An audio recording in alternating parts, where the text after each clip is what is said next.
L'automne 1754 s'abattait sur Genève comme un linceul de brume glaciale. Les cloches de Saint-Pierre résonnaient dans l'air humide, appelant les fidèles à la prière vespérale.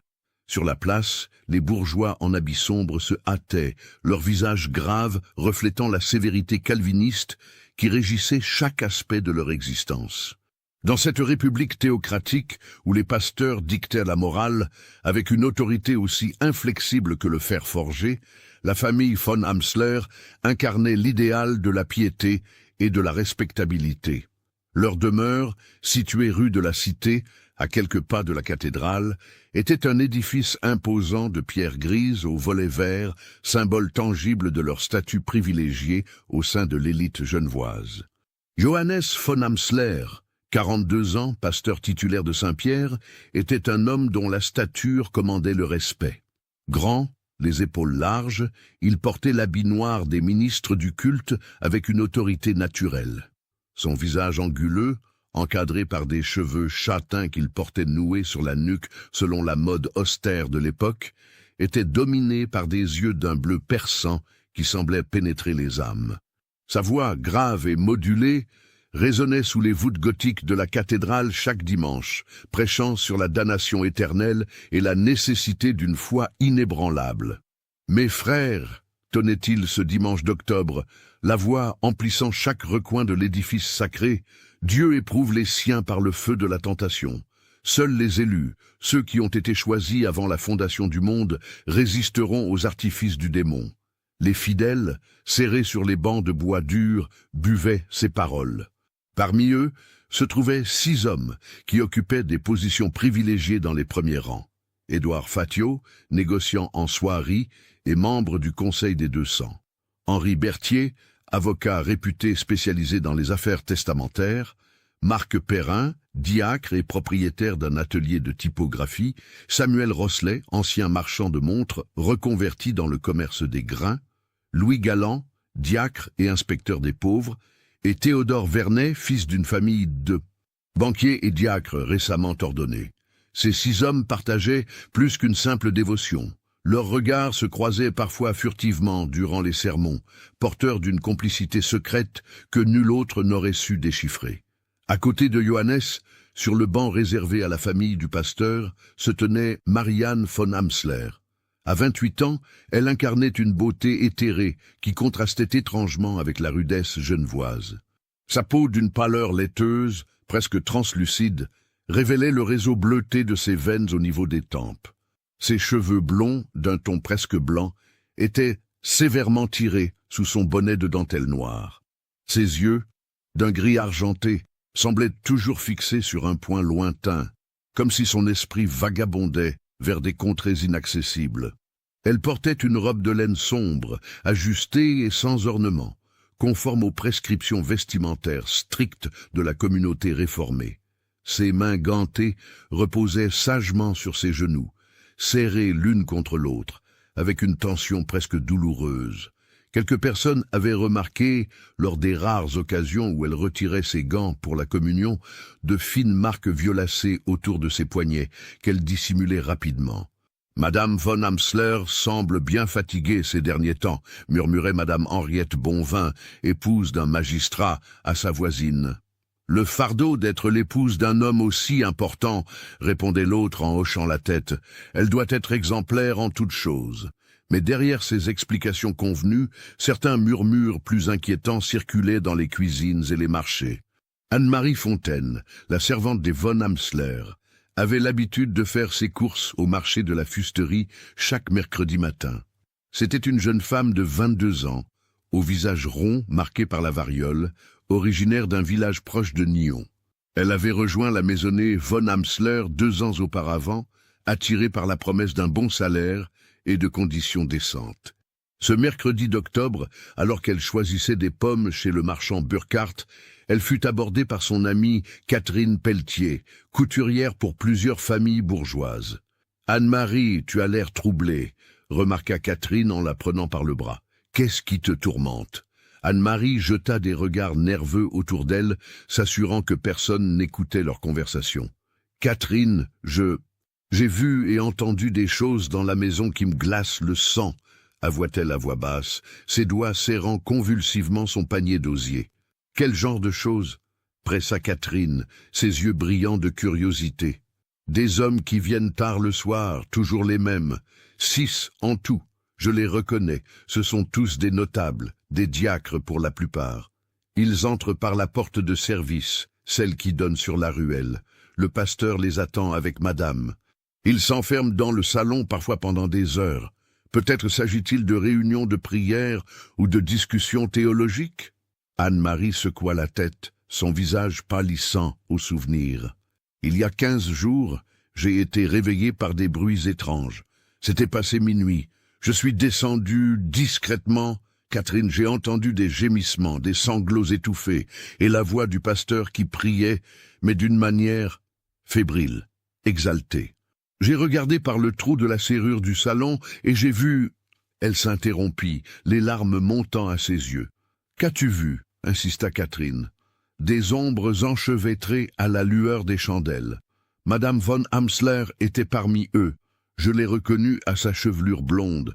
Elle pleurait. Les hommes... Oh, Catherine, je ne peux pas. C'était impudique, scandaleux. Et le pasteur récitait des passages de l'Écriture d'une voix tremblante d'excitation. Catherine porta sa main à sa bouche, horrifiée. « Tu es certaine de ce que tu as vu? J'aimerais tant m'être trompée. » Mais le lendemain matin, quand j'ai apporté le petit déjeuner à madame, elle avait des marques sur le cou, des ecchymoses sur les bras. Elle a refusé de me regarder et m'a renvoyé brutalement. Ce n'est pas la première fois. Ces réunions ont lieu au moins une fois par semaine depuis près de 2 ans. 2 ans, s'exclama Catherine. Mais pourquoi n'as-tu rien dit? À qui puis-je en parler? Le pasteur von Amsler est l'un des hommes les plus puissants de Genève. Qui me croirait, moi, une simple servante? Et s'il découvrait que j'ai parlé? Elle frissonna, imaginant les conséquences. Catherine réfléchit un instant, puis saisit fermement le bras de son amie. « Écoute-moi bien, Anne-Marie, tu dois être prudente. Mais si ce que tu dis est vrai, c'est une abomination qui offense Dieu. La vérité finit toujours par éclater. En attendant, observe discrètement et note tout ce que tu peux. » Au même moment, dans l'étude de Johannes von Amsler, une réunion d'un tout autre genre se préparait. Le pasteur était assis derrière son imposant bureau de chêne sculpté, parcourant des annotations dans une Bible aux pages cornées et couvertes de notes manuscrites.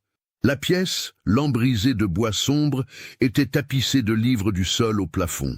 L'odeur du cuir ancien et de l'encre emplissait l'air. Un coup discret à la porte le fit lever les yeux. « Entrez », dit-il d'une voix posée. Édouard Fatio pénétra dans la pièce, refermant soigneusement derrière lui.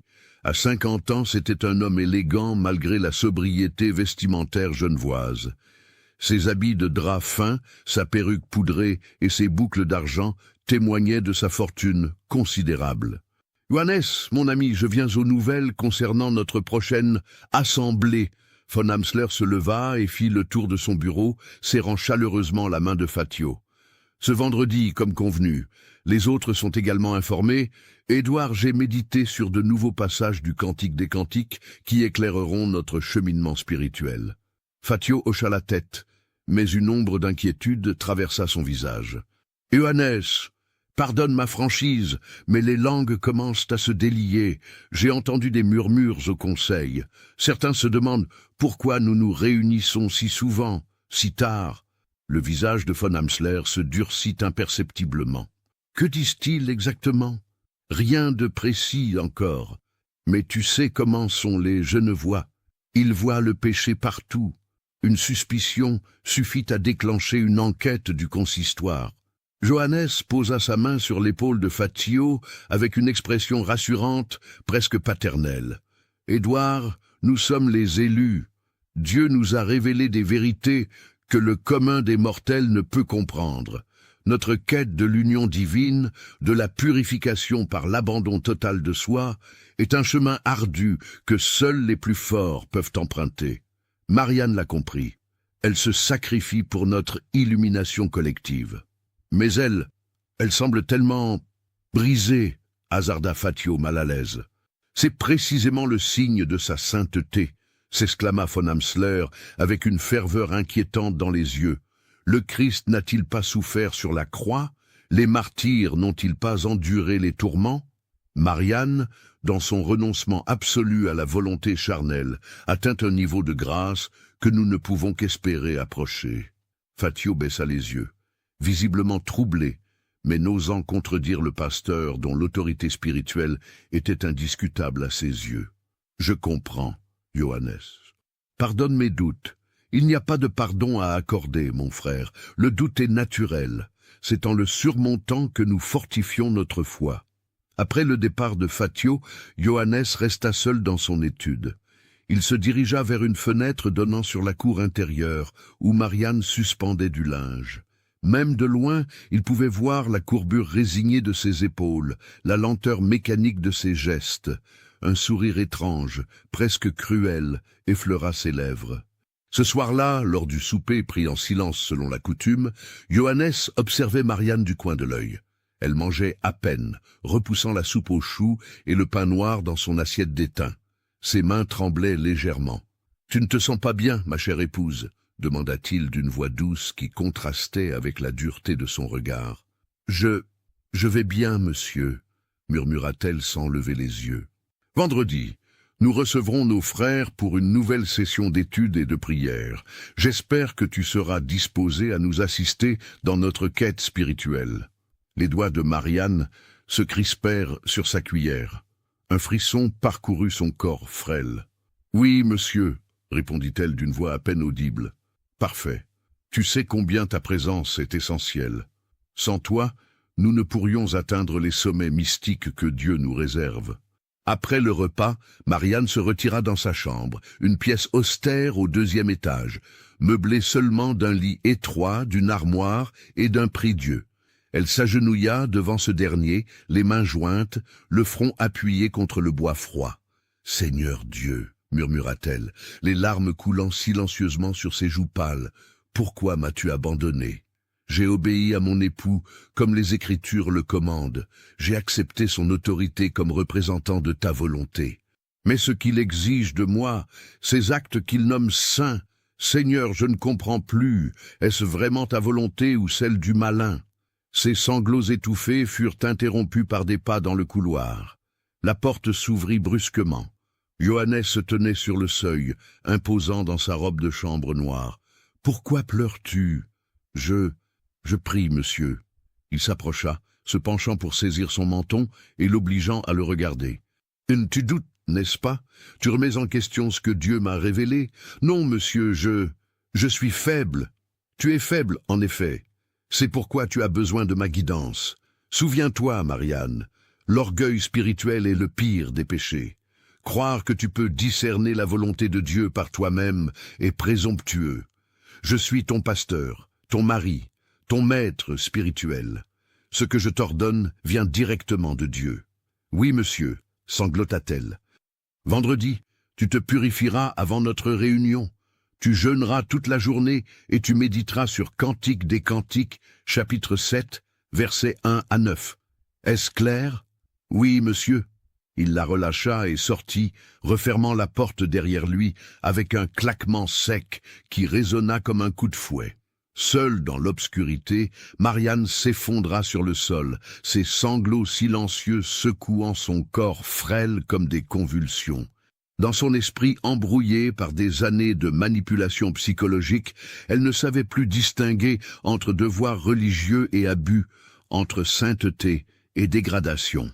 Les jours précédant vendredi s'écoulèrent dans une atmosphère pesante. Anne-Marie observait discrètement les préparatifs. Le jeudi soir, elle vit le pasteur disposer 6 chaises dans le grand salon, fermer les rideaux de velours épais, allumer des dizaines de bougies sur le manteau de la cheminée et sur la table centrale. Il sortit ensuite de son étude un coffret de bois sculpté qu'il plaça sur la table, avec une révérence presque liturgique. Marianne, quant à elle, avait passé la journée dans sa chambre, respectant le jeûne imposé. Son visage était devenu encore plus pâle, presque fantomatique. Vers 17 heures, Johannes monta la voir, portant une robe blanche qu'Anne-Marie n'avait jamais vue auparavant. « Revêt ceci, ordonna-t-il. c'est ta tunique de purification. La servante, dissimulée dans l'embrasure d'une porte adjacente, observait la scène, le cœur battant. Elle vit Marianne prendre la robe avec des mains tremblantes, ses yeux emplis d'une résignation désespérée. « D'où me suivez-vous? Laissez un commentaire. » Le vendredi arriva avec un ciel chargé d'épais nuages noirs qui présagèrent l'orage. À Genève, les crépuscules d'automne étaient brefs et froids, plongeant rapidement la ville dans une obscurité que les lampes à huile ne parvenaient qu'à percer faiblement. À 22 heures, alors que le couvre-feu venait d'être sonné par les cloches de Saint-Pierre et que les patrouilles nocturnes commençaient leur ronde, 6 silhouettes furtives convergèrent vers la demeure von Amsler. Chacune empruntait la ruelle étroite derrière la maison, frappant discrètement à la petite porte de service selon un code convenu. 3 coups, une pause, 2 coups. Johannes lui-même les accueillait, serrant leurs mains avec une ferveur particulière, murmurant à chacun « Sois béni, frère, Dieu t'a appelé ce soir à participer à son mystère sacré. » Les 6 hommes, Fatio, Berthier, Perrin, Rosselet, Galland et Vernet, pénétrèrent dans la maison, laissant leurs manteaux et chapeaux dans le vestibule. Ils portaient tous des habits noirs austères, comme pour un office religieux. Anne-Marie, cachée au sommet de l'escalier menant aux chambres des domestiques, observait la scène avec une fascination horrifiée. Elle avait prétexté un malaise pour éviter d'être renvoyée chez elle, comme c'était habituellement le cas lors de ces soirées. Son instinct lui disait que cette nuit serait décisive, qu'elle devait être témoin de ce qui se tramait. Johannes guida ses invités vers le grand salon. La pièce était transformée.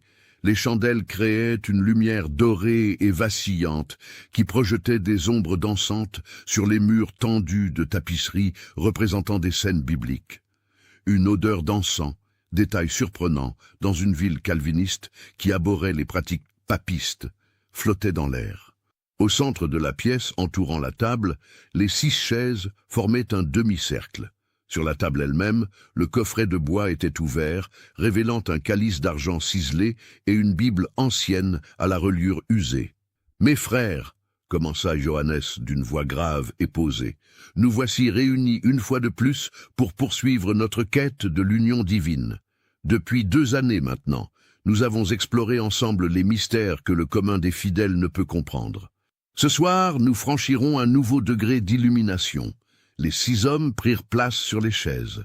Leurs visages, éclairés par les flammes tremblantes, exprimaient un mélange de nervosité, d'anticipation et de culpabilité refoulée. Édouard Fatio, le plus âgé et sans doute le plus lucide du groupe, brisa le silence. « Johannes, avant de commencer, j'ai une question qui me tourmente. Cette voie que nous suivons, es-tu certain qu'elle est conforme aux enseignements de Calvin et des réformateurs ?» Le pasteur se tourna vers lui, ses yeux bleus brillant d'une intensité inquiétante. « Édouard, mon cher frère, Calvin lui-même a enseigné la doctrine de la prédestination. Nous sommes les élus, choisis avant la fondation du monde. Les règles qui gouvernent le vulgaire ne s'appliquent pas à nous de la même manière.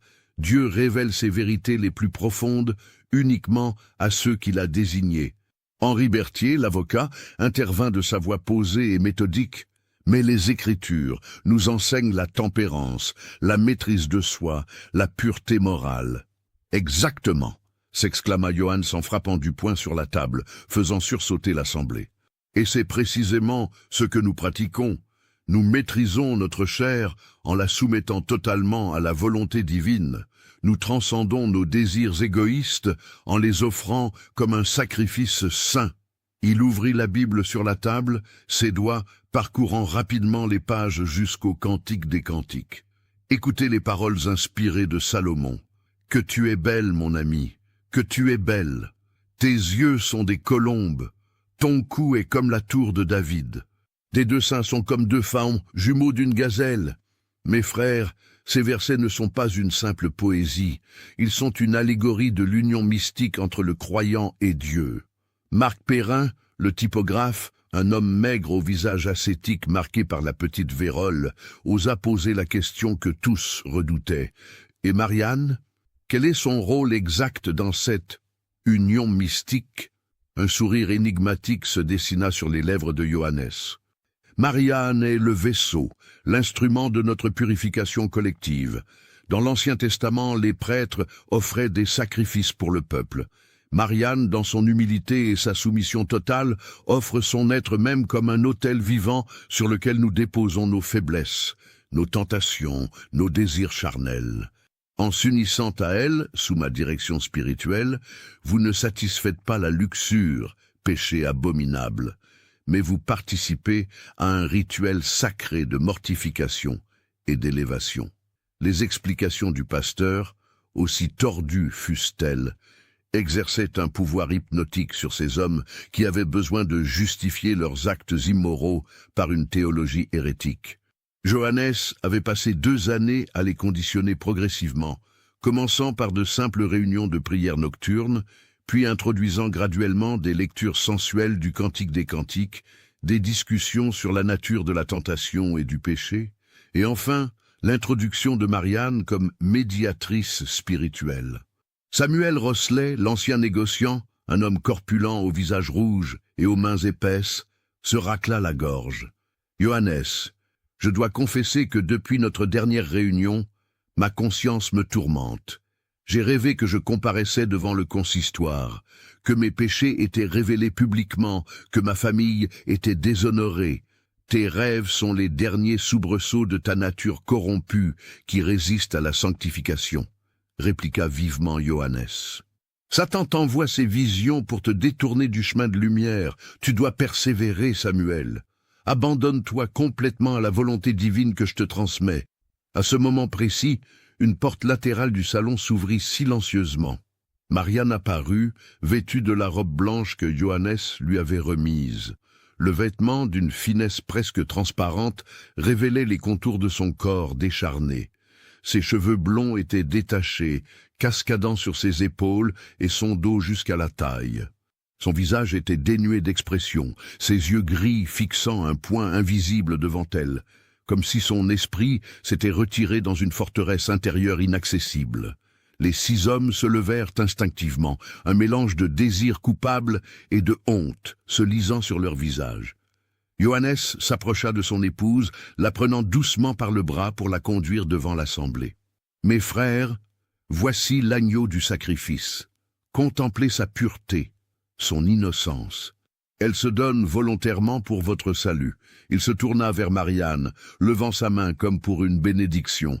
« Marianne, ma chère épouse, es-tu prête à servir Dieu ce soir en te faisant l'instrument de la sanctification de nos frères ?»« Oui, monsieur. » murmura-t-elle d'une voix à peine audible, mécanique, vidée de toute volonté propre. « Ne parle plus fort, que tous entendent ta volonté libre et consentante. »« Oui, monsieur » répéta-t-elle plus fort, une légère inflexion de détresse perçant néanmoins son ton résigné. Johannes commença alors une litanie de prières, mêlant des psaumes, des passages du Cantique des Cantiques et des invocations de son propre cru. Sa voix montait et descendait dans une cadence hypnotique, créant une atmosphère de transe collective. Mon bien-aimé étend sa main par la fenêtre, et mes entrailles frémissent pour lui. Lève-toi, mon ami, ma belle, et viens. Il saisit la main de Théodore Vernet, le plus jeune du groupe, à peine 26 ans, fils d'une famille bancaire influente. Théodore, approche-toi. Comme le roi David a dansé devant l'arche, abandonne-toi à l'extase divine. Ce qui suivit fut une scène d'une indicible obscénité, déguisée sous le voile d'un rituel pseudo-religieux. Pendant plus de 2 heures, tandis que Johannes psalmodiait des versets bibliques et prononçait des prières fébriles, les 6 hommes, tour à tour puis parfois simultanément, abusèrent de Marianne sur un divan disposé pour l'occasion. La jeune femme, brisée par des mois de manipulation psychologique et de violences répétées, se laissait faire comme une poupée désarticulée, ses yeux fixant le plafond, des larmes silencieuses coulant sur ses tempes. À l'étage supérieur, cachée dans l'obscurité du couloir des domestiques, Anne-Marie observait par une fente dans le plancher qui donnait sur le salon. Ce qu'elle voyait la pétrifiait d'horreur. Ses mains tremblaient violemment, sa respiration était saccadée.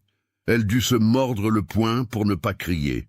Vers minuit, Alors que la cérémonie touchait à sa fin et que les 6 hommes, épuisés et rongés par une honte qu'ils s'efforçèrent de refouler, remettaient leurs vêtements en ordre, Johannes les rassembla une dernière fois. « Mes frères, ce que nous avons accompli ce soir est sacré et doit demeurer secret. Si le monde extérieur, aveugle et prisonnier de sa religiosité superficielle, apprenait notre cheminement spirituel, il ne comprendrait pas, il nous condamnerait. Jurez-moi sur votre salut éternel de ne jamais révéler ce qui se passe entre ces murs. » Un par un, les hommes jurèrent, la main sur la Bible. Mais dans leurs yeux, Anne-Marie pouvait voir le doute, la culpabilité, la peur. Après leur départ, Johannes aida Marianne à se relever. Elle chancela, ses jambes ne la portant plus. Il la soutint jusqu'à sa chambre, la déposa sur son lit comme un fardeau et ressortit sans un mot.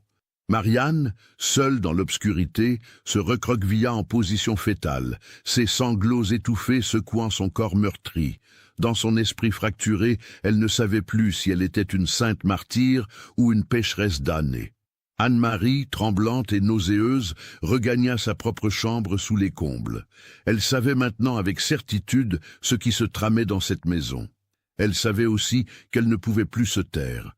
Le lendemain matin, samedi, Johannes apparut au petit-déjeuner d'excellente humeur, sifflotant même un psaume en se servant du pain et du fromage. Marianne ne descendit pas, prétextant une migraine. « Anne-Marie, monte porter un plateau à madame », ordonna-t-il joyeusement. « Qu'elle se repose bien, elle a besoin de force. » La servante obéit, gravissant les marches, avec un plateau contenant du thé, du pain et de la confiture. Lorsqu'elle entra dans la chambre de Marianne, elle trouva sa maîtresse allongée sur le côté, les yeux ouverts mais fixes, comme une morte vivante. « Madame, j'ai apporté votre petit déjeuner, » dit doucement Anne-Marie en posant le plateau sur la table de chevet. Aucune réponse. « Madame, je sais ce qui s'est passé hier soir. » Marianne cligna des yeux, tournant lentement la tête vers la servante. « Vous ne savez rien, » murmura-t-elle d'une voix éteinte. « Si, madame. Et je ne peux pas rester silencieuse. Ce qu'il vous fait subir est un péché, une abomination. » Un éclat de vie anima brièvement le regard de Marianne. « Taisez-vous, » siffla-t-elle avec une véhémence surprenante. « Vous ne comprenez pas. Mon mari est un homme de Dieu, il me guide vers le salut. » « Le salut. Madame, regardez-vous. Vous êtes couverte de bleu, vous ne mangez plus, vous ne dormez plus. Ce n'est pas le salut, c'est la destruction. » Marianne se redressa brusquement, agrippant le bras d'Anne-Marie avec une force inattendue. « Si vous parlez, il me tuera. Vous comprenez? Il me tuera. Et ensuite, il détruira votre réputation, votre famille. Il a le pouvoir de le faire. Partez d'ici, Anne-Marie. Quittez cette maison et oubliez tout ce que vous avez vu. » La servante, choquée par cette réaction, recula. « Mais madame, sortez !» cria Marianne, avant de s'effondrer en sanglots. Anne-Marie quitta précipitamment la chambre, le cœur battant. Elle descendit, traversa la cuisine et sortit par la porte de service. Elle avait besoin d'air, de réfléchir, de décider quoi faire. Elle erra dans les ruelles de Genève, finissant par arriver place du Mollard, où se tenait le marché du samedi. C'est là qu'elle croisa Catherine Pelletier, sortant d'une boutique de tissus. « Anne-Marie, quelle mine tu as! Que se passe-t-il » Sans réfléchir, mue par le besoin désespéré de partager ce fardeau terrible, Anne-Marie entraîna son amie à l'écart et lui raconta tout ce qu'elle avait vu la nuit précédente. Catherine écouta horrifiée, les yeux s'écarquillant de plus en plus. « C'est monstrueux, il faut prévenir les autorités, le consistoire doit être informé. Mais qui nous croira? Nous ne sommes que 2 femmes sans importance. Le pasteur von Amsler est puissant, respecté.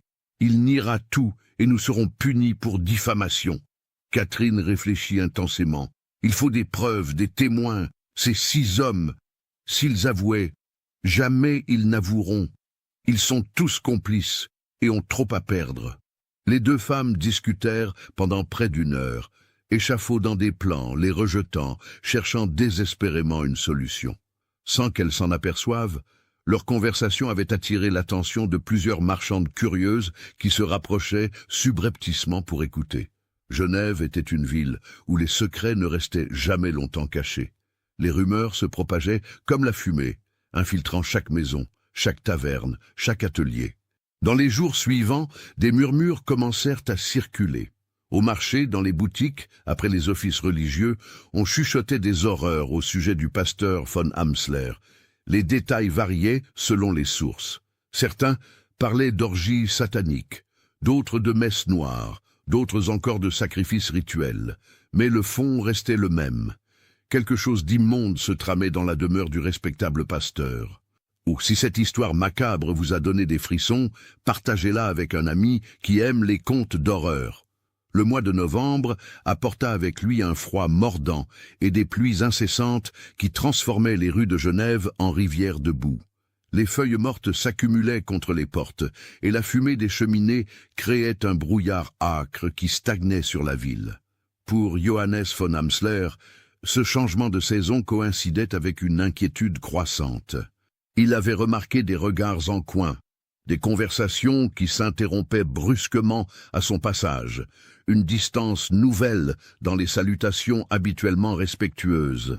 Son instinct, aiguisé par des années de manipulation psychologique, lui disait que quelque chose se tramait. Un mardi matin, alors qu'il se préparait à sortir pour une visite pastorale, il convoqua Anne-Marie dans son étude. « Anne-Marie », commença-t-il d'une voix doucereuse qui contrastait avec la dureté de son regard, « il me semble que tu as été bien bavarde dernièrement. » La servante pâlit instantanément. « Je ne vois pas ce que vous voulez dire, monsieur. » Il se leva lentement de son fauteuil, contournant son bureau pour s'approcher d'elle.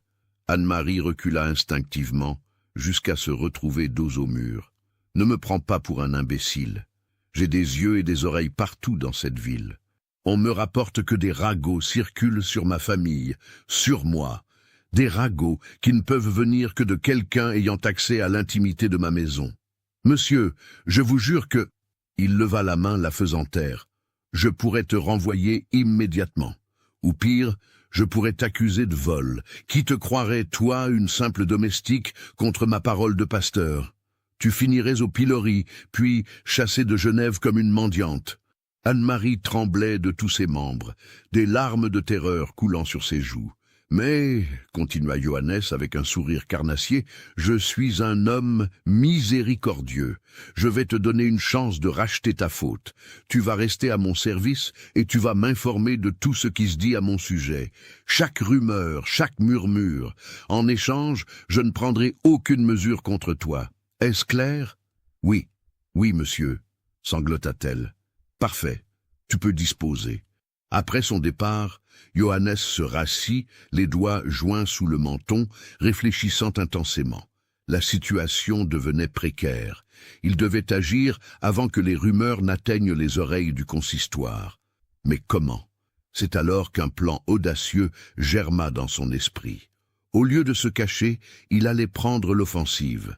Il convoquerait lui-même une réunion extraordinaire du consistoire pour dénoncer une cabale ourdie contre lui par des esprits jaloux et malveillants. En prenant les devants, il contrôlerait la narration et renverserait l'accusation.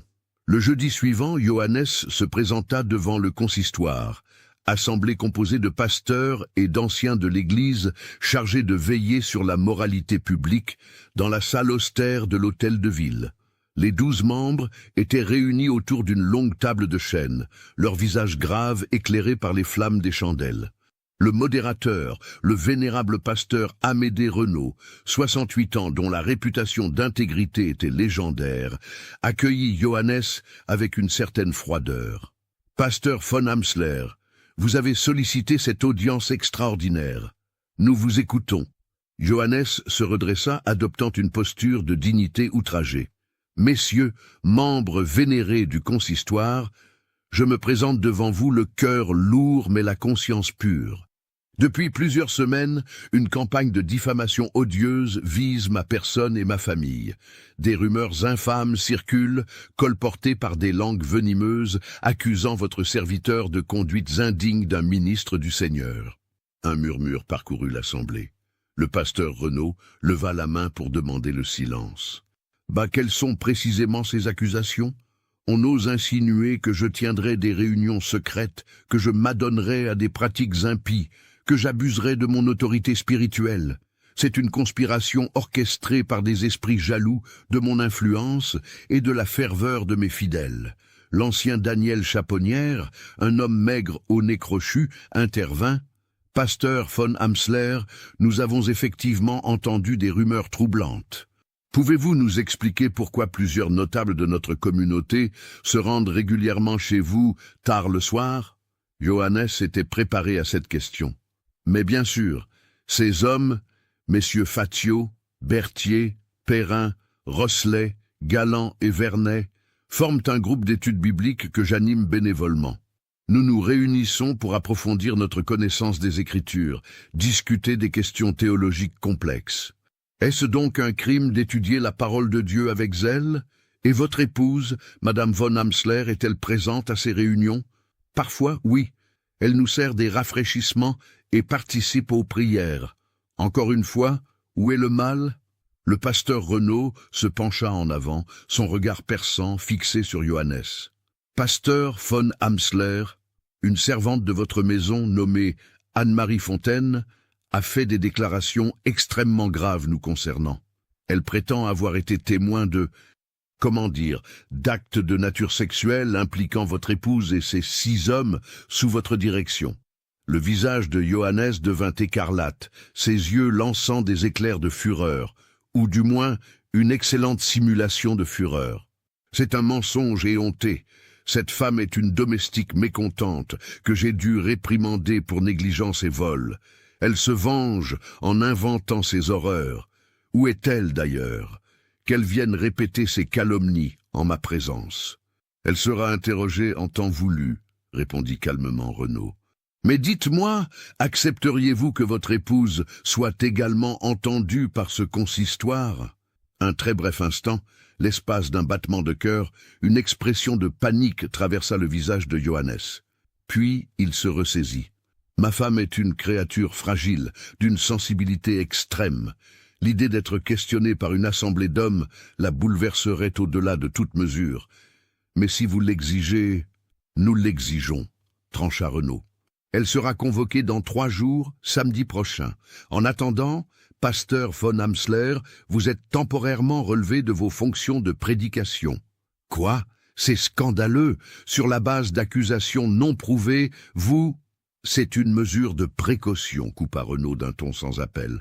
Si vous êtes innocent, comme vous le clamez, vous serez lavé de tout soupçon et réhabilité.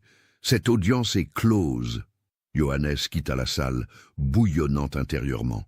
Son plan n'avait que partiellement fonctionné.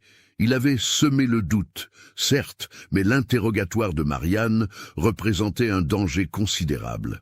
Il devait la préparer, s'assurer qu'elle nierait tout, qu'elle confirmerait sa version des faits.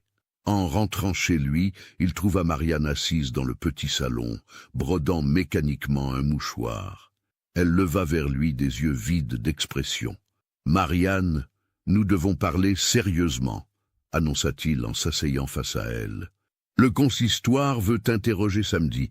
Cette sotte d'Anne-Marie a raconté des mensonges à notre sujet. »« Des mensonges ?» répéta-t-elle d'une voix atone. « Oui, des mensonges. Elle prétend avoir vu des choses qui n'ont jamais eu lieu. Tu dois nier catégoriquement ces accusations. Tu diras que nos réunions sont de simples études bibliques, que rien d'inconvenant ne s'y passe. Me comprends-tu » Marianne posa sa broderie, ses mains tremblant légèrement. « Johannes, et si je disais la vérité ?» Il se figea, son visage devenant de marbre. « Quelle vérité? La vérité sur ce que tu me forces à faire, sur ces hommes qui me... » Elle ne put terminer sa phrase, éclatant en sanglots. Johannes se leva brusquement, la saisissant par les bras et la secouant violemment. « Écoute-moi bien, femme stupide. Si tu révèles quoi que ce soit, tu seras jugée comme une prostituée, une dévergondée qui a séduit de pieux hommes. On te chassera de Genève, on te marquera au fer rouge, on te jettera en prison. Et ta famille, tes parents à Lausanne seront déshonorés à jamais. Est-ce ce que tu veux ? » « Non, non, sanglota-t-elle. Alors tu feras exactement ce que je te dis, tu nieras tout. Tu diras qu'Anne-Marie a mal interprété des scènes innocentes. Tu me protégeras, tu nous protégeras tous. Il la relâcha brutalement et sortit en claquant la porte. Marianne resta prostrée sur son siège, pleurant silencieusement. Son esprit était un chaos de peur, de honte, de désespoir. Une partie d'elle voulait hurler la vérité, se libérer enfin de ce cauchemar. Mais une autre partie, celle qui avait été brisée et reconfigurée par des années de manipulation, lui disait que Johannes avait raison, qu'elle était coupable, qu'elle méritait son sort. Cette nuit-là, alors que Johannes dormait dans son cabinet de travail, car il ne partageait plus de chambre depuis longtemps, Marianne fit quelque chose qu'elle n'avait pas fait depuis des mois. Elle sortit de la maison.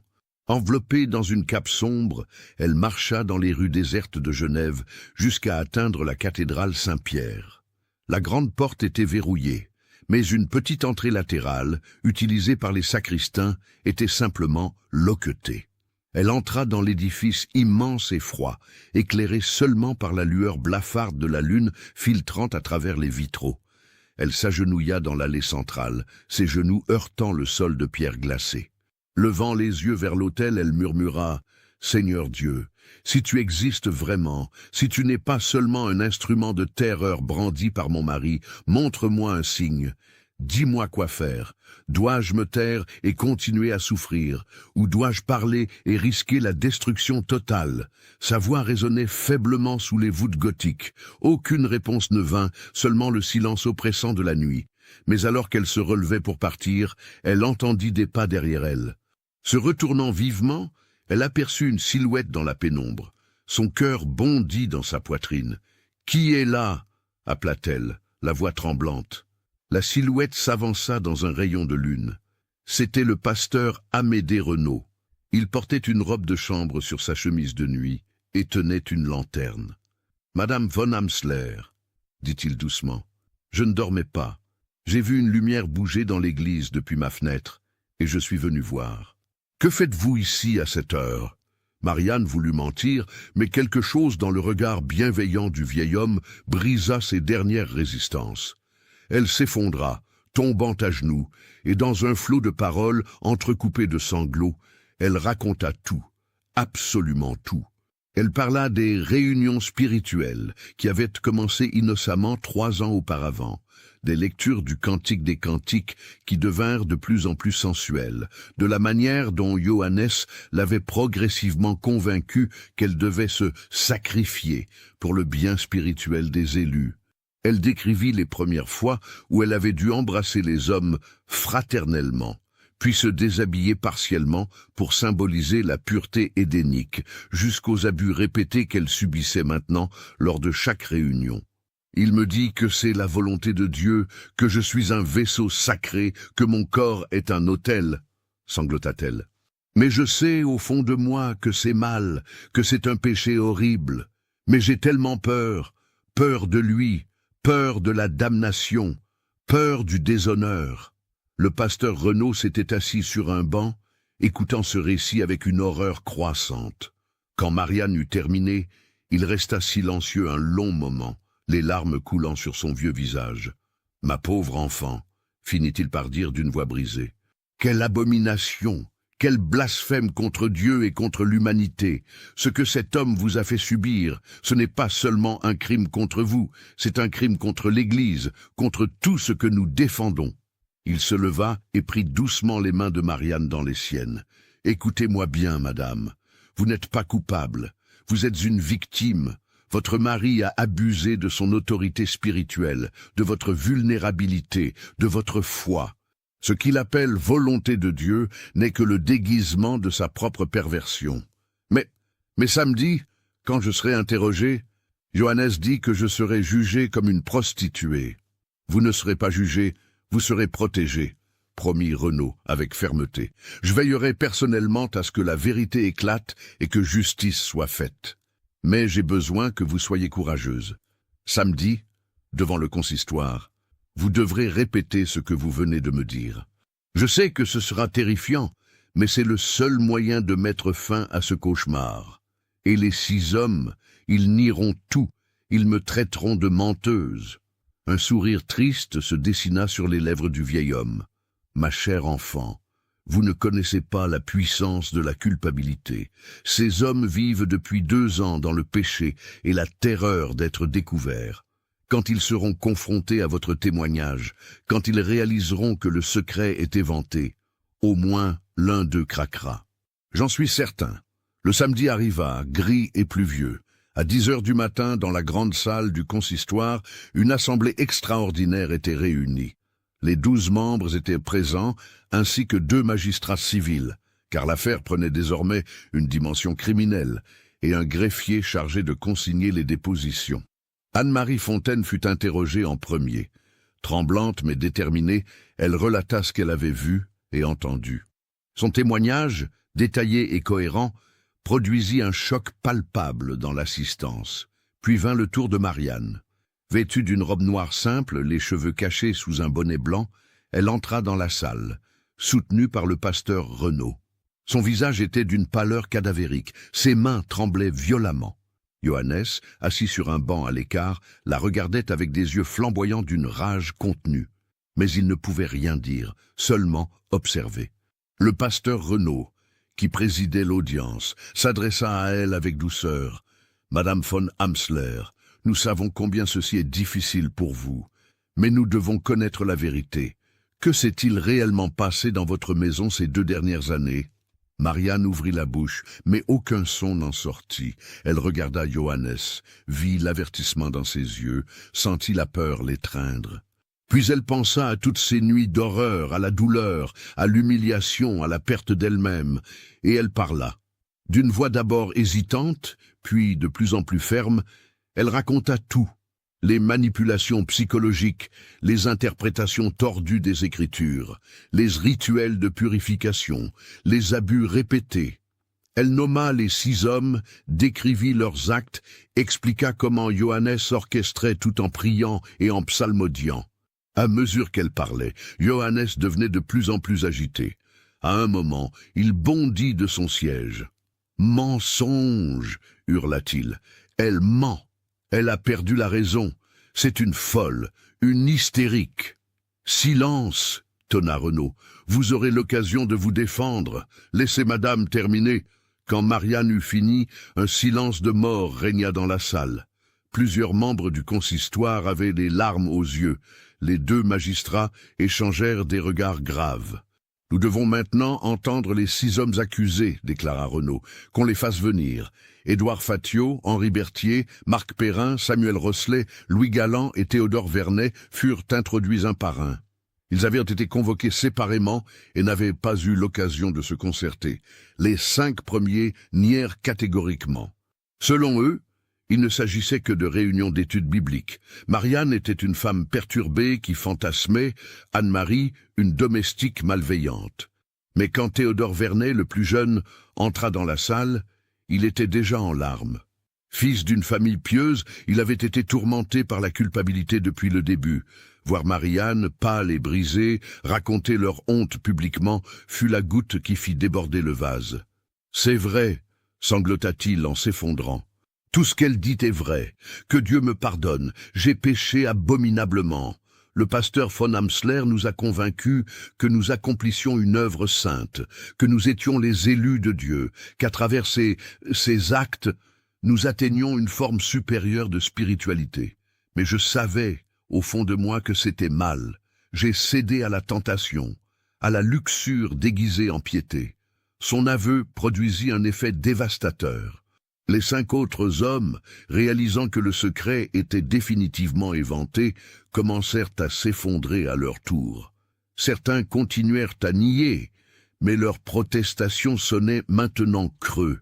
Johannes, lui, resta digne jusqu'au bout. « Vous ne comprenez pas, déclara-t-il avec une arrogance glaciale. Vous êtes des esprits étroits, prisonniers d'une religiosité primitive. Ce que nous avons entrepris était une exploration des mystères divins réservés aux âmes supérieures. Oui, nous avons transgressé vos règles mesquines, mais nous l'avons fait au nom d'une vérité plus haute.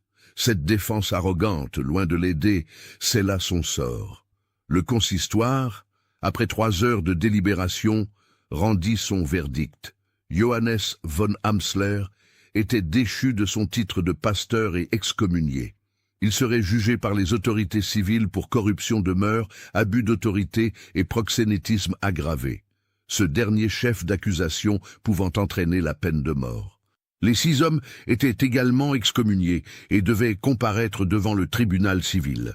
Marianne von Amsler était déclarée victime et placée sous la protection de l'Église. Le pasteur Renaud s'engagea personnellement à veiller sur elle et à l'aider à reconstruire sa vie. Les semaines qui suivirent furent tumultueuses pour Genève. Le scandale von Amsler dominait toutes les conversations. Des pamphlets circulaient, certains exagérant les faits jusqu'à l'absurde, parlant de messes noires et de pactes sataniques. La réalité était déjà suffisamment horrifiante sans ces embellissements. Johannes fut incarcéré dans la prison de l'évêché, un bâtiment sinistre aux murs épais et humides où croupissaient les criminels en attente de jugement. Ses privilèges d'homme d'église furent révoqués. Il était traité comme un prisonnier ordinaire, dormant sur la paille, recevant la maigre pitance réservée aux détenus. Dans sa cellule obscure, éclairée seulement par un rail de lumière filtrant à travers un soupirail étroit, Johannes ressassait sa chute. Curieusement, il ne manifestait aucun remords. Dans son esprit tordu, il restait convaincu de sa supériorité spirituelle. Les autres, pensait-il, étaient simplement trop faibles, trop ordinaires pour comprendre sa vision. Le procès commença en décembre 1754, dans la grande salle du tribunal de Genève. L'affluence était telle que des centaines de personnes durent rester à l'extérieur, sous la neige qui commençait à tomber, espérant entendre des bribes du procès. Le tribunal était présidé par le premier syndic, Jacques-Barthélemy Micheli, homme austère de 60 ans, réputé pour son intransigeance. À ses côtés siégeaient 3 autres magistrats et un représentant du Petit Conseil. L'accusation était menée par le procureur général, maître François Tronchin, avocat brillant et redouté. La défense, quant à elle, avait été confiée à maître Philibert Kramer, qui avait accepté cette tâche ingrate par souci de respecter le droit de tout accusé à une défense. Johannes comparut, enchaîné et vêtu de l'habit gris des prisonniers. Il avait maigri, sa barbe avait poussé de manière hirsute, mais son regard conservait cette intensité dérangeante. Le procureur Tronchin ouvrit les débats en retraçant méticuleusement les faits. Il appela à la barre Anne-Marie Fontaine, qui répéta son témoignage, puis Marianne von Amsler. Cette dernière, soutenue par le pasteur Renaud et par une bienfaitrice qui l'avait accueillie, Madame Élisabeth Turrettini, veuve d'un théologien, témoigna pendant près de 2 heures. Sa voix, d'abord tremblante, se raffermit progressivement.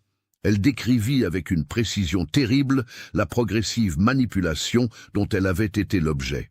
Au début, expliqua-t-elle, mon époux était un homme pieux et doux. Mais progressivement, après notre mariage en 1748, il a changé. Il est devenu obsédé par des idées étranges sur la véritable nature de la foi. Il commença à m'isoler de ma famille, de mes amis.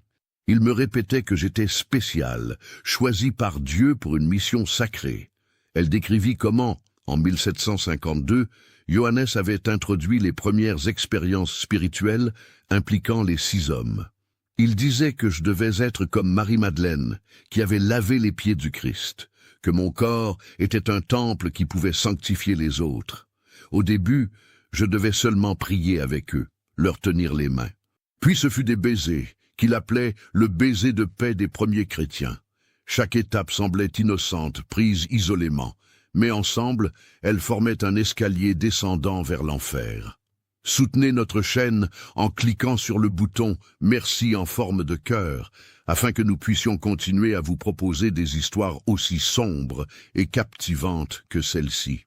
Le témoignage le plus accablant vint de Théodore Vernet, qui avait accepté de témoigner contre les autres en échange d'une réduction de peine.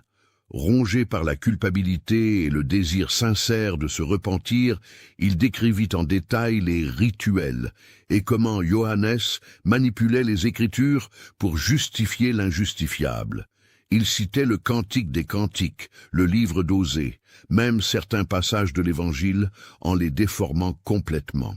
Il nous disait que les règles morales ordinaires ne s'appliquaient pas aux élus, que nous étions au-dessus du commun. Il créait une atmosphère d'exaltation mystique dans laquelle nos consciences étaient anesthésiées.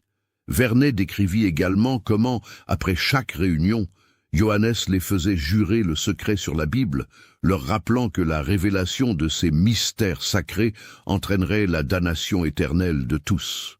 Nous étions prisonniers de notre propre culpabilité et de notre peur, avoua Vernet. Plus nous péchions, plus nous étions liés à lui. La défense tenta de plaider la folie, arguant que Johannes von Amsler avait perdu la raison, qu'il était sincèrement convaincu de la justesse théologique de ses actions. Maître Kramer fit témoigner 2 médecins qui évoquèrent une possible manie religieuse ou mélancolie délirante. Mais cette ligne de défense s'effondra lorsque le procureur Tronchin produisit le journal intime de Johannes, saisi lors de la perquisition de sa maison. Ce document, tenu en latin pour le dissimuler des regards indiscrets, révélait une toute autre réalité. Tronchin en lut des extraits à haute voix, traduisant du latin « 15 mars 1752 ». Aujourd'hui, j'ai introduit l'idée du sacrifice corporel à Marianne. Elle a résisté, pleurant et invoquant la pudeur. Je lui ai cité Romains 12, 1 « Offrez vos corps comme un sacrifice vivant ». Elle a fini par céder. Ma victoire commence. Il tourna quelques pages. 3 juin 1752. Le cercle des élus est constitué. 6 hommes faibles que je peux manipuler aisément. Fatillot par son orgueil intellectuel. Berthier par sa frustration sexuelle. Perrin par son désir de pouvoir. Rosselet par sa luxure mal dissimulée. Galland et Vernet par leur naïveté. Tous croient que je leur offre l'illumination spirituelle. Les imbéciles, je leur offre ce qu'ils désirent vraiment, une justification morale pour leurs penchants les plus vils. Un murmure horrifié parcourut l'assistance. Johannes, au banc des accusés, serra les mâchoires, mais ne broncha pas. Tronchin continua. 12 septembre 1653. Marianne est parfaitement brisée maintenant. Elle ne résiste plus. Elle est devenue un automate obéissant. C'est presque décevant. Le plaisir était dans la lutte, dans la destruction progressive de sa volonté. Peut-être devrais-je chercher une nouvelle proie. La salle explosa en exclamations indignées. Le premier syndic Micheli dut frapper de son maillet pour ramener l'ordre. « Silence! Que l'accusé se lève !» Johannes se leva lentement, son regard défiant balayant l'assemblée. « Johannes von Amsler !» reprit Micheli d'une voix glaciale. Ces écrits de votre main démontrent sans équivoque que, loin d'être un mystique égaré, vous êtes un prédateur calculateur. Vous avez exploité votre position de pasteur, la confiance de votre épouse et de vos ouailles, pour satisfaire vos appétits dépravés. Avez-vous quelque chose à dire pour votre défense ? Johannes resta silencieux un long moment. Puis, à la surprise générale, il éclata de rire, un rire froid, presque mécanique. Ma défense ? Pourquoi faire ? Vous avez déjà décidé de mon sort. Vous me condamnez parce que j'ai osé repousser les limites de votre morale étriquée, explorer des territoires que vos esprits médiocres ne peuvent concevoir. Oui, j'ai manipulé Marianne. Oui, j'ai trompé ces 6 imbéciles, et je recommencerai si j'en avais l'occasion. Car je suis supérieur à vous tous, Silence, tonna Micheli. Emmenez-le. Les gardes traînèrent Johannes hors de la salle tandis qu'il continuait à vociférer des blasphèmes et des imprécations. Le délibéré fut bref. Après seulement 2 heures, le tribunal rendit son verdict. Johannes von Amsler était reconnu coupable de proxénétisme aggravé, abus d'autorité, corruption de mœurs et blasphème. Il était condamné à être pendu publiquement, puis son corps serait exposé pendant 3 jours comme avertissement, avant d'être inhumé hors des murs de la ville dans une fosse non consacrée. Les 6 complices reçurent des peines variées. Fatillot, Berthier et Rosselet furent condamnés à 10 ans de prison ferme et à la confiscation de la moitié de leurs biens. Perrin et Galland reçurent 5 ans. Théodore Vernet, en raison de sa coopération, fut condamné à 2 ans et à une amende. Tous étaient définitivement bannis de toute fonction publique ou religieuse à Genève. L'exécution de Johannes von Amsler eut lieu le 22 décembre 1754 par une matinée glaciale où la neige recouvrait la place de Plainpalais d'un manteau blanc immaculé. Une foule immense s'était rassemblée, plusieurs milliers de personnes venues de Genève et des villages environnants. L'échafaud se dressait au centre de la place, structure de bois brut surmontée d'une potence. Johannes y fut conduit dans une charrette, enchaîné et vêtu d'une tunique de pénitent. Contrairement à la tradition, aucun pasteur ne l'accompagnait pour entendre sa dernière confession. L'Église avait refusé de lui accorder ce privilège. Alors qu'il montait les marches de l'échafaud, Johannes regarda la foule avec un mélange de mépris et de défi. Lorsque le bourreau lui demanda s'il avait des dernières paroles, il répondit d'une voix forte « Je meurs innocent des crimes dont on m'accuse. L'histoire me rendra justice. Dans 100 ans, dans 200 ans, on reconnaîtra que j'étais en avance sur mon temps, que j'ai osé... » Mais sa harangue fut interrompue lorsque le bourreau, suivant les ordres stricts du tribunal, lui passa le nœud coulant autour du cou. Un instant plus tard, la trappe s'ouvrit sous ses pieds. La mort ne fut pas instantanée. Johannes se débattit pendant près d'1 minute, son corps convulsé par des spasmes terribles, avant de finalement s'immobiliser. Un silence pesant s'abattit sur la foule, brisé seulement par les sanglots de quelques femmes sensibles. Le corps resta pendu pendant 3 heures, comme le stipulait la sentence, puis fut descendu et exposé sur une plateforme au pied de l'échafaud. Pendant 3 jours, les Genevois défilèrent pour contempler la dépouille de celui qui avait été l'un de leurs pasteurs les plus respectés. Marianne n'assista pas à l'exécution. Elle était restée chez Madame Turrettini, prostrée dans une chambre aux volets clos. Lorsqu'on lui annonça que Johannes était mort, elle ne manifesta aucune émotion visible. Elle resta simplement assise, regardant par la fenêtre les flocons de neige tomber lentement. « Madame » lui dit doucement Madame Turrettini, « c'est terminé. Vous êtes libre maintenant. » Libre. Marianne se demandait ce que signifiait ce mot. Était-elle vraiment libre alors que son esprit portait encore les chaînes forgées par des années d'abus? Que son nom, le nom von Amsler, était désormais synonyme de scandale et de déshonneur. Les mois qui suivirent l'exécution de Johannes furent une période de reconstruction douloureuse pour tous les protagonistes de ce drame. Marianne demeura chez Madame Turrettini pendant près de 6 mois.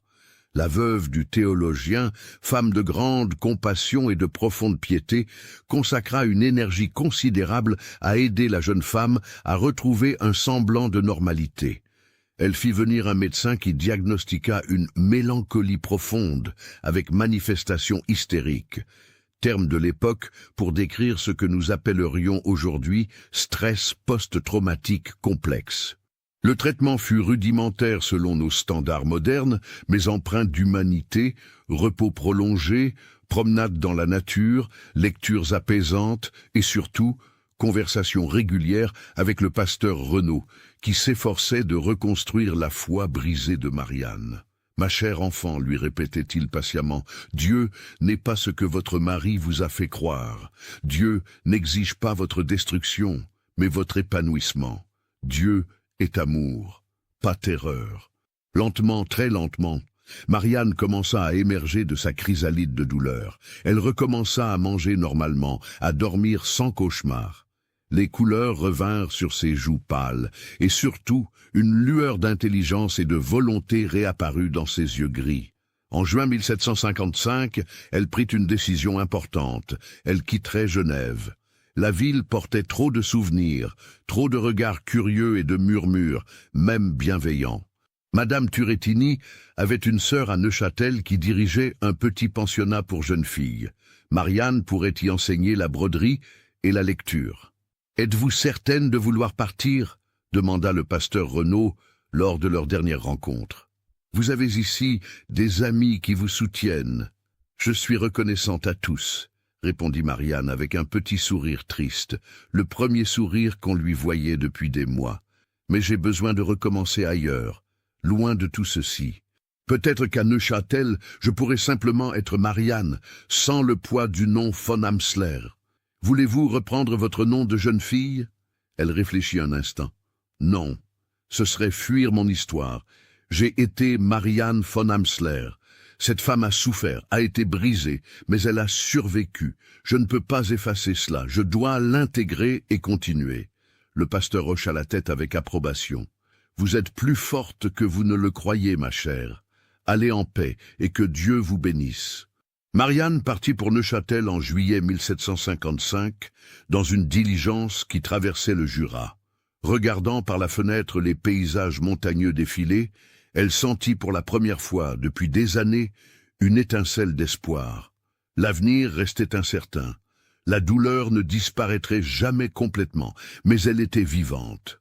Elle avait survécu, et c'était déjà une forme de victoire. À Neuchâtel, elle trouva effectivement un semblant de paix.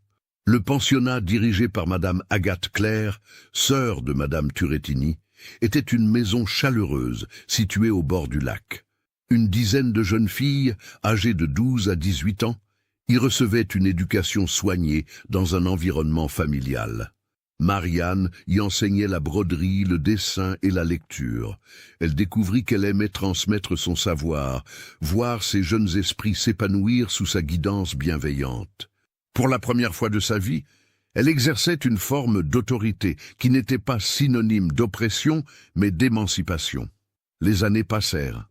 Marianne ne se remaria jamais, refusant poliment les quelques propositions qu'elle reçut. Elle consacra sa vie à l'éducation des jeunes filles, devenant une figure respectée et aimée à Neuchâtel. Peu de gens connaissaient son passé. Madame Clerc avait veillé à ce que l'histoire reste confidentielle. En 1770, à 44 ans, Marianne publia sous un pseudonyme un petit livre intitulé « Réflexions d'une femme sur la condition féminine dans l'Église réformée ». L'ouvrage, écrit avec une prudence qui reflétait l'époque, critiquait néanmoins l'excès d'autorité masculine dans l'interprétation des Écritures et plaidait pour une plus grande voix des femmes dans les questions spirituelles. Le livre connut un succès modeste, mais significatif, circulant dans les cercles éclairés de Suisse romande. Peu de gens savaient que derrière le pseudonyme Monsieur de Fontaine se cachait une femme qui avait payé le prix ultime pour oser questionner l'autorité religieuse masculine. Quant aux 6 complices de Johannes, leurs destins furent variés. Édouard Fatio mourut en prison en 1762 d'une pneumonie, sans avoir jamais revu sa famille qui l'avait renié.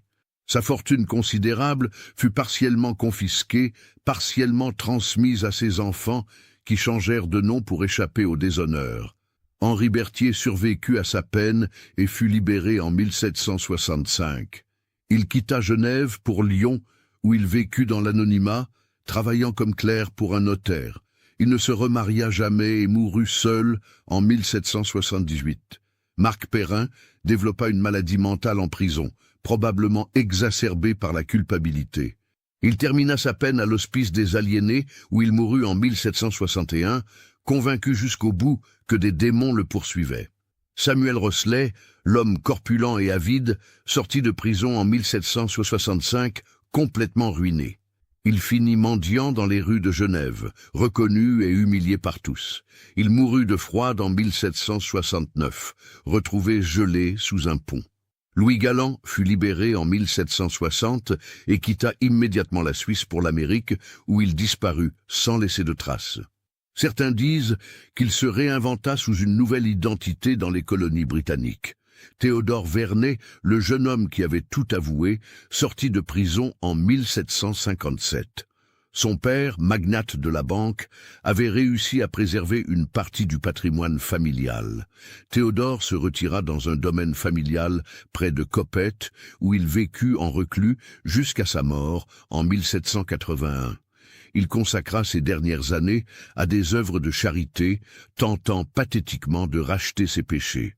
Anne-Marie Fontaine, la courageuse servante dont le témoignage avait déclenché toute l'affaire, reçut une récompense du consistoire pour son intégrité. Elle utilisa cet argent pour ouvrir une petite boutique de mercerie à Genève. Elle se maria en 1756 avec un charpentier honnête et eut 4 enfants. Elle vécut jusqu'en 1792, respectée dans son quartier comme une femme de principe qui avait osé dire la vérité. Le pasteur Amédée Renaud continua son ministère jusqu'à sa mort en 1768, à l'âge de 82 ans. Il resta en correspondance régulière avec Marianne, lui prodiguant conseils spirituels et encouragements. Dans ses dernières lettres, il lui écrivit « Ma chère enfant, vous avez été pour moi un témoignage vivant de la résilience de l'esprit humain. Vous avez connu l'enfer sur terre, mais vous avez trouvé la force de renaître. Si Dieu existe, et je crois qu'il existe, il doit être fier de vous. » Quant à la demeure von Amsler, rue de la Cité, elle fut vendue aux enchères en 1755. Personne ne voulut l'habiter pendant des années, les Genevois superstitieux affirmant qu'elle était maudite. Elle servit finalement d'entrepôt, puis fut détruite lors d'un incendie en 1782. Sur son emplacement fut construit un petit jardin public, comme pour purifier symboliquement ce lieu de tant de souffrance. En 1798, lors de l'annexion de Genève par la République française, les archives du scandale von Amsler faillirent être détruites. Mais un archiviste consciencieux les préserva, estimant qu'elles constituaient un témoignage important des dangers de l'abus de pouvoir religieux. Marianne von Amsler mourut paisiblement dans son sommeil en 1792, à l'âge de 66 ans, entourée d'anciennes élèves devenues ses amies. Elle fut enterrée dans le petit cimetière de Neuchâtel, sous une pierre tombale sobre, portant simplement son nom et les dates de sa naissance et de sa mort, sans mention de son mari, déshonoré. Parmi ses effets personnels, on trouva un journal qu'elle avait tenu durant ces dernières années. Les dernières pages contenaient ces mots « J'ai vécu 2 vies. La première, celle de Marianne, épouse de Johannes, fut un cauchemar dont je porte encore les cicatrices invisibles. La seconde, celle de Marianne, enseignante et femme libre, fut une lente guérison, une reconquête de moi-même. Si mon histoire peut servir de leçon, que ce soit celle-ci, aucune autorité, fût-elle religieuse, maritale ou sociale, ne justifie la destruction d'une âme humaine. Dieu, s'il existe, nous veut libres et entiers, non brisés et soumis. Que ceux qui abusent de leur pouvoir au nom du ciel sachent qu'ils seront un jour jugés, si ce n'est par les hommes, du moins par leur propre conscience. Et c'est le tribunal le plus sévère qui soit. Qu'avez-vous pensé de l'histoire? Laissez votre commentaire ci-dessous et partagez vos réflexions sur ce cas terrifiant. Envie d'autres histoires d'horreur mêlant histoire et mystère. Abonnez-vous, activez la cloche de notification et partagez avec ceux qui aiment le côté obscur de l'humanité. À bientôt pour le prochain cauchemar. Le scandale von Amsler laissa des traces durables dans la société genevoise. Il provoqua un débat intense sur les limites du pouvoir pastoral et sur la nécessité d'une plus grande surveillance des ministres du culte. En 1756, le consistoire de Genève adopta de nouvelles règles strictes. Les pasteurs ne pouvaient plus tenir de réunions privées nocturnes sans la présence d'un autre ministre ou ancien. Les épouses de pasteurs bénéficiaient d'un droit de recours spécifique en cas d'abus domestique, et un système d'inspection régulière fut institué. Ces mesures, bien qu'imparfaites, représentaient une reconnaissance que même les hommes d'Église pouvaient abuser de leur autorité et qu'une vigilance constante était nécessaire pour prévenir de tels abus. L'affaire eut également des répercussions au-delà de Genève.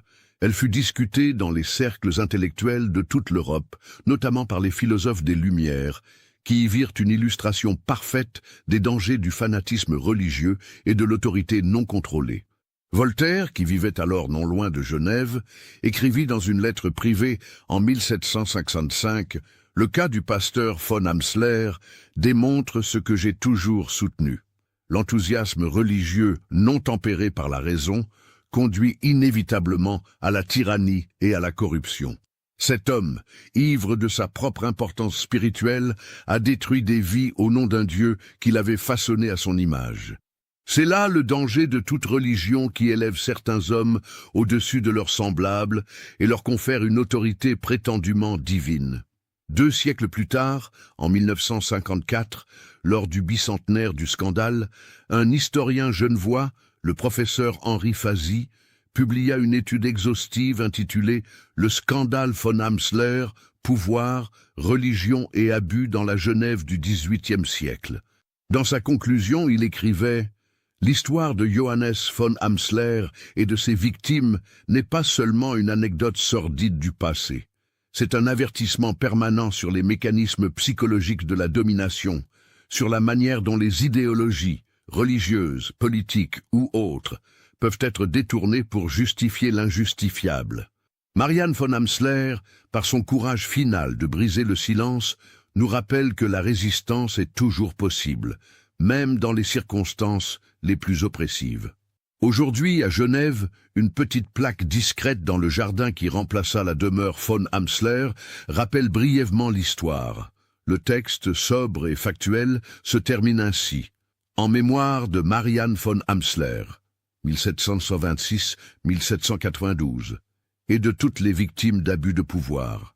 Que leur souffrance nous rappelle l'importance de la vigilance, de la compassion et du courage de dire la vérité.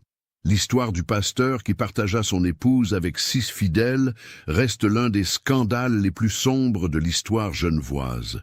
Un rappel glaçant que la façade de la respectabilité et de la piété peut dissimuler les abominations les plus profondes et que seule la lumière de la vérité, aussi douloureuse soit-elle, peut véritablement libérer.